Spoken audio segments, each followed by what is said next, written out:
Hello. What if I told you that being innocent didn't keep you from consequences?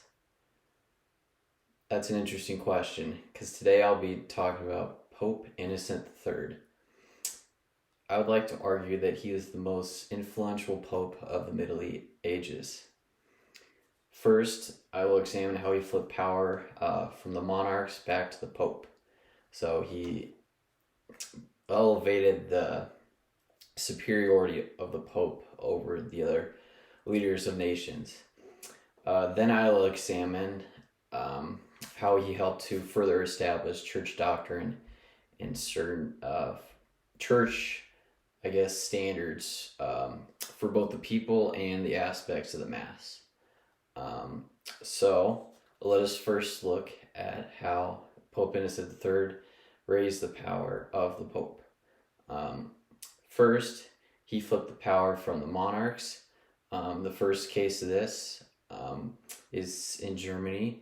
They were looking for, there were groups of leaders fighting to become the new emperor, and Innocent III chose Otto to lead Germany.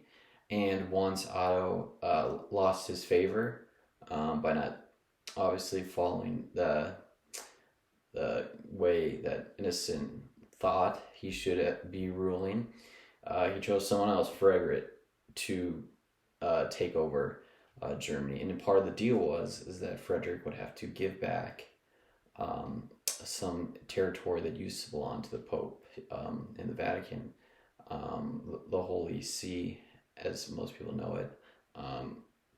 So part of that deal shows that Innocent had leverage over the rulers, and that he could implant them in return for something he would want. So he'd basically get the ruler he'd want, and then he'd get something in return. So that just shows more power to his office. And then secondly, he helped to establish power not just through the monarchs themselves, but also through his own power just over the countries. And one instance of this is in France. There was the King Philip Augustus, and he originally had got married, and he decided that he no longer wanted to be married to that woman because he just didn't get along with her. So he's like, I want to get this marriage annulled. And so to do that, he just had it annulled through I believe it was the church in France at the time. And he ended up getting married to some other woman. And this upset Pope Innocent III, obviously, because this doesn't even today follow normal Catholic teaching. It's just annul a marriage that you just don't like. And so Innocent III ended up excommunicating him from the church. So as the leader of France being excommunicated, Phil obviously lashed out and was not happy.